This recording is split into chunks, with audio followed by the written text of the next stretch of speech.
sectores de oposición que pudieran estar involucrados en algún plan de golpe de Estado, de magnicidio, algún plan fuera de la Constitución Nacional? Pero uno no puede responder por otros, pero lo que sí está claro es que la unidad democrática comparte valores democráticos, que a pesar de las diferencias que tenemos y las visiones distintas que tenemos, estamos promoviendo que en Venezuela exista un marco donde el cambio pueda llevarnos a una mejor democracia, a una mayor libertad de expresión, a una mayor libertad de los venezolanos. Lo que hemos visto es que este es un gobierno que tiene muy poco talante democrático, es un gobierno hegemónico que intenta cooptar todos los espacios públicos y que termina intentando hacer que hasta la conciencia del venezolano pase por el sensor del gobierno. Y en ese sentido nosotros tenemos la obligación de luchar porque exista un cambio y por poder derrotar a un gobierno que no es democrático de forma democrática. Y es el gran reto que nosotros tenemos. Por tanto, nuestro talante está muy claro. Cada vez que hemos ido a un Pero aquí proceso... hubo personas, diputado, que plantearon la denominada salida, el Maduro vete ya, y eso pues todavía no ha quedado muy bien explicado,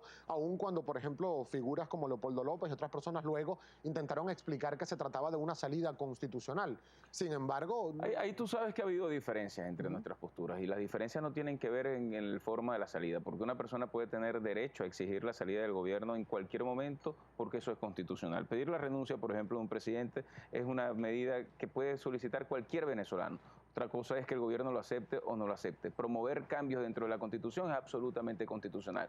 Nuestra diferencia con la salida tuvo que ver con la expectativa altísima que se generó en un sector muy importante de la población sobre un cambio inminente e inmediato si la gente salía a la calle. Y la frustración que eso puede generar después en gente que salió a luchar, que salió convencida que ese cambio se podía dar de forma inmediata y que no fue el resultado, porque evidentemente tú no decretas cuando hay un cambio en el país, tú luchas para que haya un cambio y vas haciendo la presión social y vas construyendo una mayoría política para que ese cambio pueda ser real. Esa es la diferencia, pero de ahí a decir que la salida ya era un planteamiento inconstitucional o de quiebre o de golpe de Estado, no es más que esos fantasmas que viven en la cabeza del gobierno nacional, que demuestran mucha debilidad, que demuestran inseguridad, que demuestran que saben que ya no cuentan con el apoyo popular, pero que además intenta desviar la atención de los grandes problemas de la gente. Hablando precisamente de lo que usted define como inestabilidad e inseguridad por parte del gobierno nacional, y antes de pasar con la participación de nuestra audiencia, diputado, otra de las preguntas que dejábamos era si sientan ustedes que hay algún tipo de presión por parte del alto mando político del partido de gobierno del PSV por generar algún tipo de división entre la mesa de la Unidad Democrática y figuras como por ejemplo María Corina Machado o Enrique Salas Romer. Ellos siempre han jugado a la división, pero luego ellos no pueden presionarnos a nosotros a tomar ninguna decisión, ninguna medida. Tanto Salas Romer como María Corina forman parte de la mesa de la unidad. Pero además, lo más importante en esto es entender que el gobierno también hace todo esto porque está tratando de tapar el gran fracaso que están cometiendo cuando han dejado de dar respuesta a los planteamientos que hemos hecho en el diálogo y dejar de un lado un proceso que puede evitar que la confrontación llegue a pasos peores en términos de lo que significa la violencia en el país. Nosotros hemos dado un paso cuando hemos querido debatir, plantear propuestas y generar de ese diálogo respuestas concretas. Ellos se han negado, entonces buscan criminalizar a quienes estamos dando un paso al frente sencillamente para tratar también de desviar la atención de su gran fracaso en el tema del diálogo nacional. Mire, diputado, muchísima participación ciudadana a través de nuestra cuenta @primerapágina y la presenta nuestra compañera Carolina Pereira. Así es, Gabriel, diputado, buenos días, bienvenido a Primera Página. Tenemos bastante participación del público. El primero que participa es Mario Gutiérrez. Él dice, ¿cree que es falso que el gobierno va a perder tiempo en mostrar al mundo una mentira, diputado? Lo creo totalmente, pero si lo han hecho durante todos estos 15 años.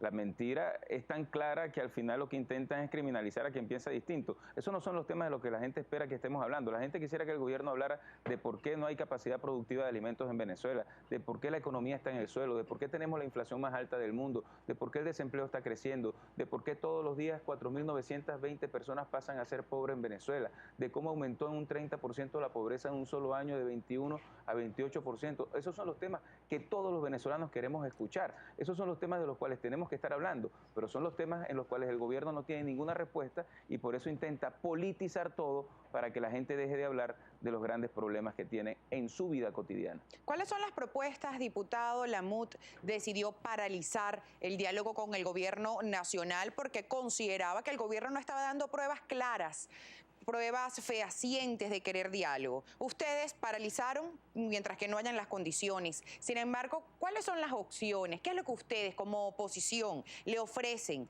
al pueblo venezolano? Mira, nosotros lamentamos profundamente que la respuesta a nuestro planteamiento de paralizar el diálogo hasta tanto haya respuesta a los planteamientos que hemos hecho, haya sido la agresión, haya sido la descalificación, haya sido montar ollas para tratar también de seguir confrontando y dividiendo y polarizando a la oposición. En ese sentido nosotros hicimos planteamientos muy claros: liberación de los presos políticos, liberación de los estudiantes, limpieza en los expedientes de todos aquellos que no han incurrido en ningún hecho de violencia, dejar de criminalizar la protesta, dejar la represión a un lado, entrar en un proceso donde tengamos una comisión de diálogo real, objetiva, que no esté manejada por nadie, sino por grupos independientes para poder saber lo que ocurrió y entrarle de lleno a la renovación de los poderes públicos para que salgan por consenso nacional de cara al país.